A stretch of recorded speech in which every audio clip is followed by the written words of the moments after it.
So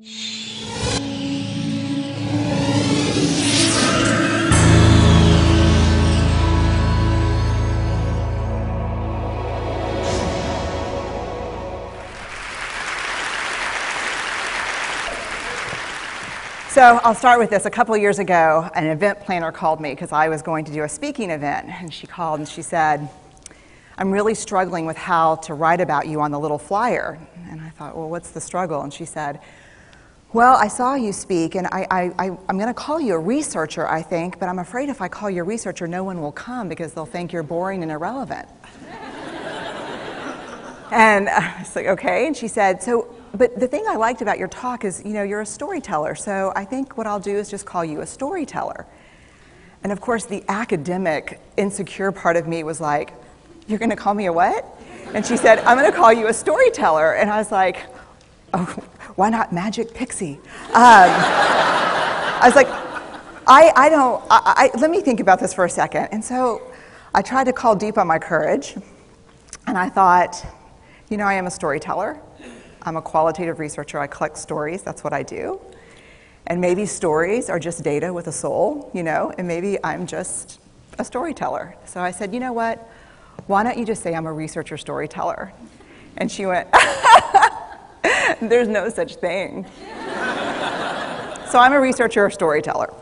And I'm going to talk to you today. We're talking about expanding perception. And so I want to talk to you and tell some stories about a piece of my research that fundamentally expanded my perception and really actually changed the way that I live and love and work and parent.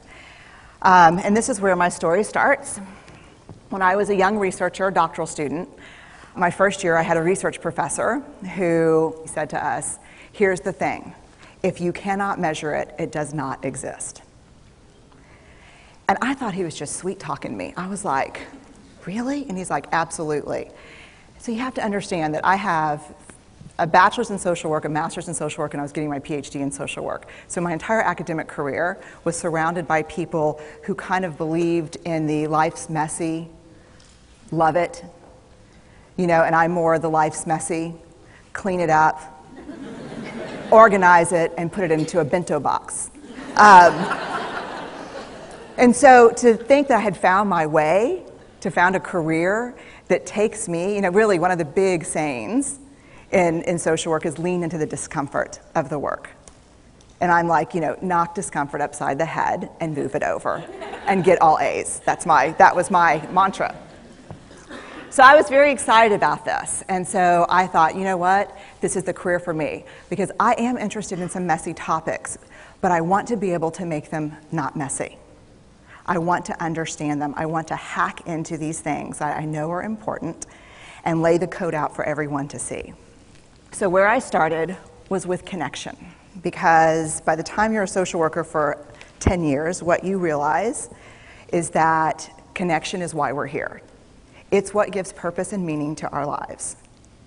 This is what it's all about. It doesn't matter whether you talk to people who work in social justice and mental health and abuse and neglect. What we know is that connection, the ability to feel connected, is neurobiologically, that's how we're wired, it's why we're here. So I thought, you know what, I'm going to start with connection. Well, you know that situation where you get an evaluation from your boss and she tells you 37 things that you do really awesome and one thing that you can't, an opportunity for growth. And all you can think about is that opportunity for growth, right?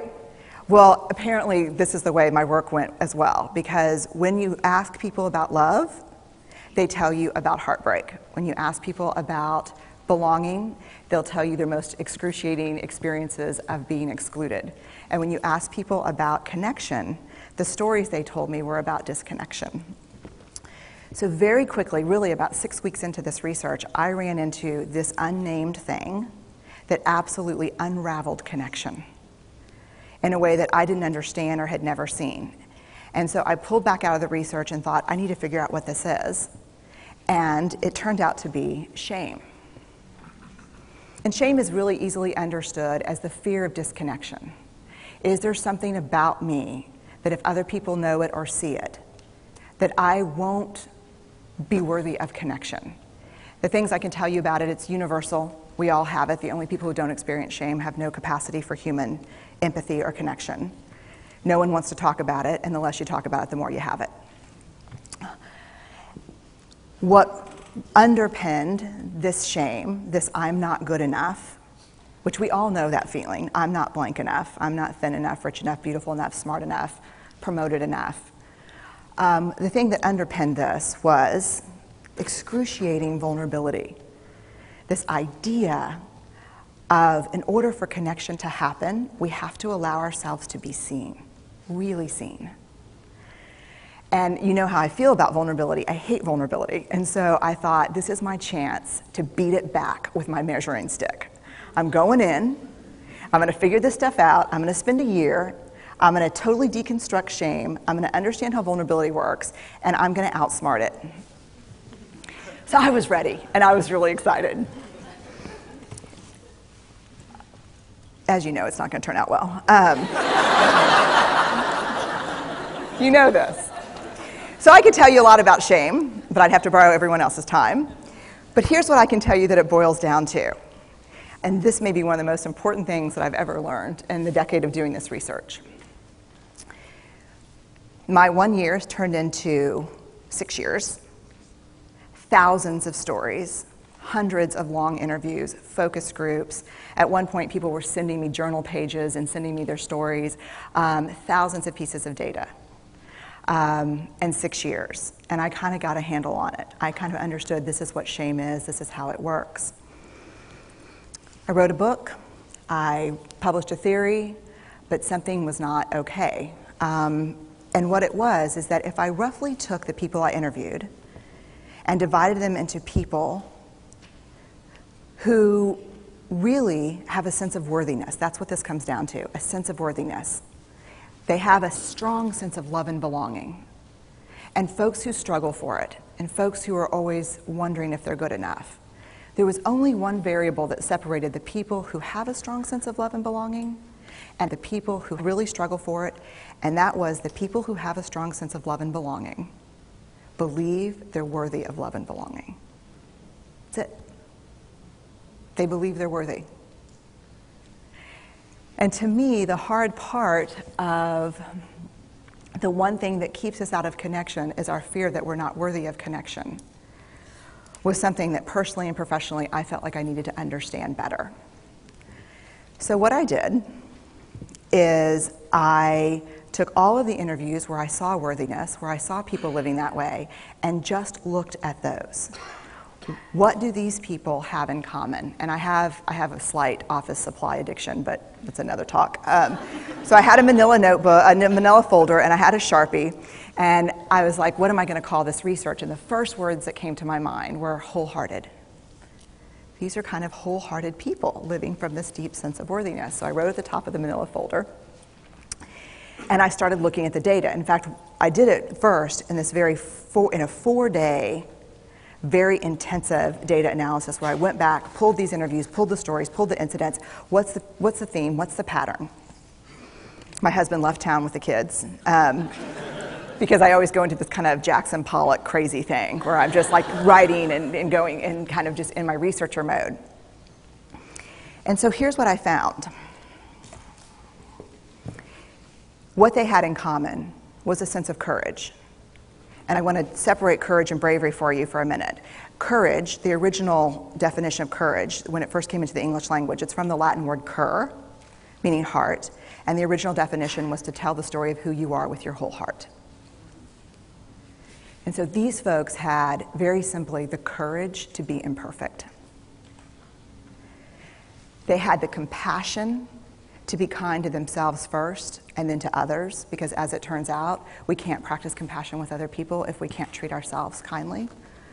And the last was they had connection, and this was the hard part, as a result of authenticity. They were willing to let go of who they thought they should be in order to be who they were, which is, you have to absolutely do that for connection. The other thing that they had in common was this. They fully embraced vulnerability. They believed that what made them vulnerable made them beautiful. They didn't talk about vulnerability being comfortable, nor did they really talk about it being excruciating, as I had heard earlier in the shame interviewing. They just talked about it being necessary. They talked about the willingness to say, I love you first. The willingness to do something where there are no guarantees. The willingness to breathe through waiting for the doctor to call after your mammogram. The willing to invest in a relationship that may or may not work out. They thought this was fundamental. I personally thought it was betrayal. I could not believe I had pledged allegiance to research, where our job, the definition of research is to control and predict, to study phenomenon for the explicit reason to control and predict. And now my mission to control and predict had turned up the answer that the way to live is with vulnerability and to stop controlling and predicting. This led to a little breakdown, which actually looked more like this. And it did. It led to I call it a breakdown, my therapist calls it a spiritual awakening. Spiritual awakening sounds better than breakdown, but I assure you it was a breakdown. And I had to put my data away and go find a therapist. Let me tell you something. You know who you are when you call your friends and say, I think I need to see somebody. Do you have any recommendations? Because about 5 of my friends are like, woo, I wouldn't want to be your therapist. And I was like, what does that mean? And they're like, oh, I'm just saying, don't bring your measuring stick. It's like, okay. So I found a therapist. My first meeting with her, Diana, I brought in my list of the way the wholehearted live. And I sat down, and she said, how are you? And I said, I'm great, I'm okay. And she said, what's going on? And I said, and this is a therapist who sees therapists, because we have to go to those because their BS meters are good. And so I said, here's the thing, I'm struggling. And she said, what's the struggle? And I said, well, I have a vulnerability issue, and I know that vulnerability is kind of the core of shame and fear and our struggle for worthiness, but it appears that it's also the birthplace of joy, of creativity, of belonging, of love, and I think I have a problem, and I need some help. And I said, but here's the thing, no family stuff, no childhood shit, I just need some strategies.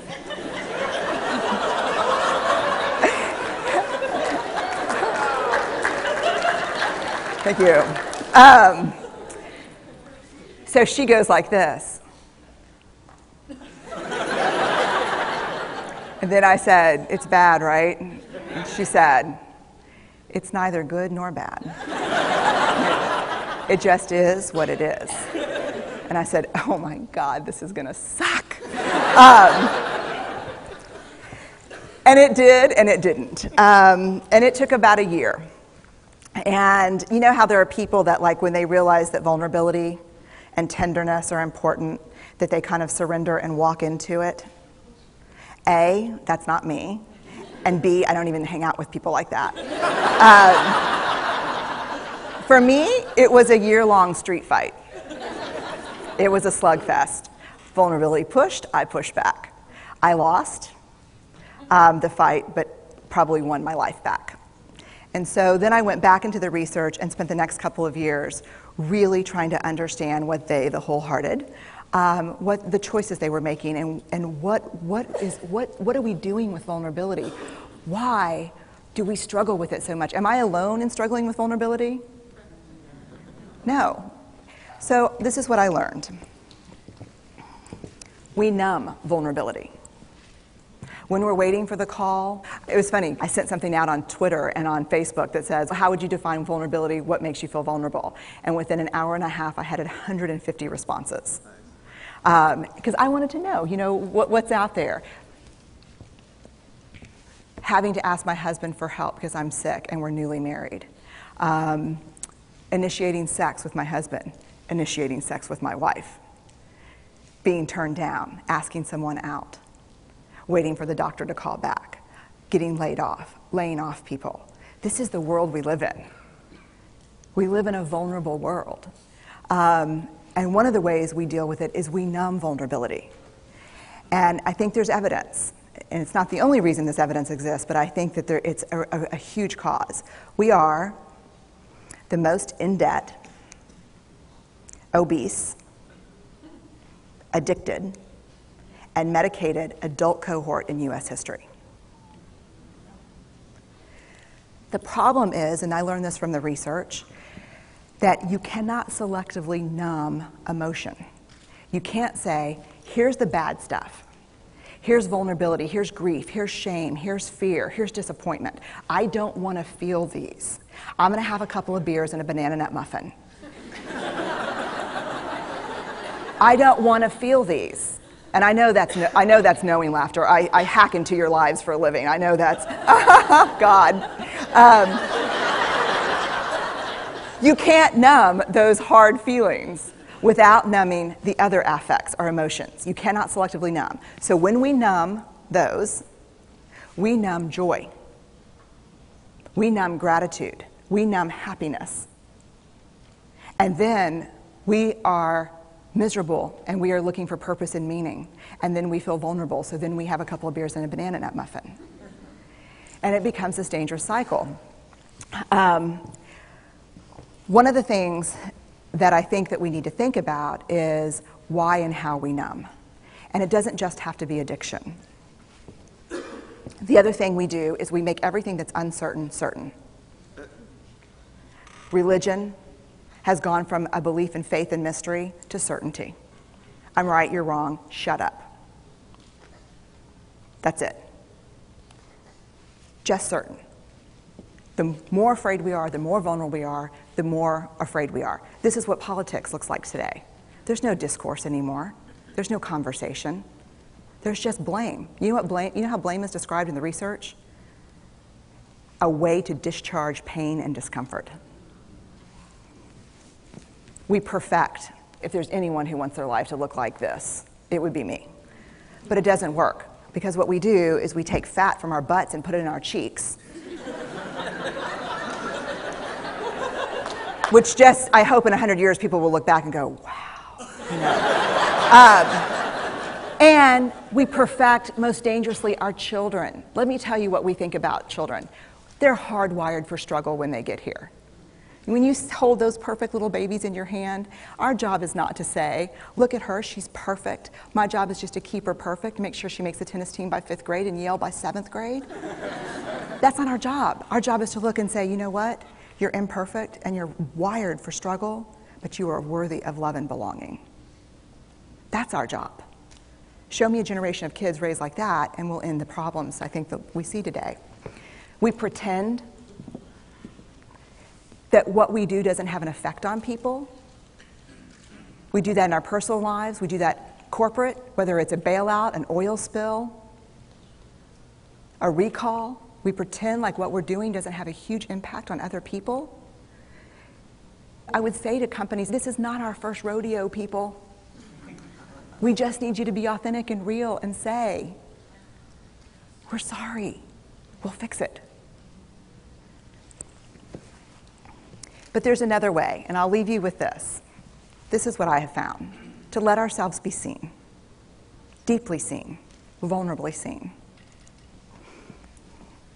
To love with our whole hearts, even though there's no guarantee. And that's really hard, and I can tell you as a parent, that's excruciatingly difficult. To practice gratitude and joy in those moments of kind of terror when we're wondering, can I love you this much? Can I believe in this passionately? Can I be this fierce about this? Just to be able to stop and instead of catastrophizing what might happen, to say, I'm just so grateful.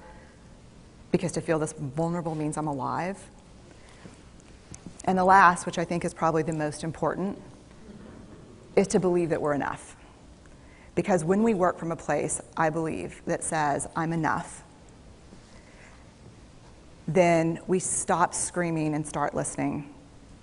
We're kinder and gentler to the people around us, and we're kinder and gentler to ourselves. That's all I have. Thank you.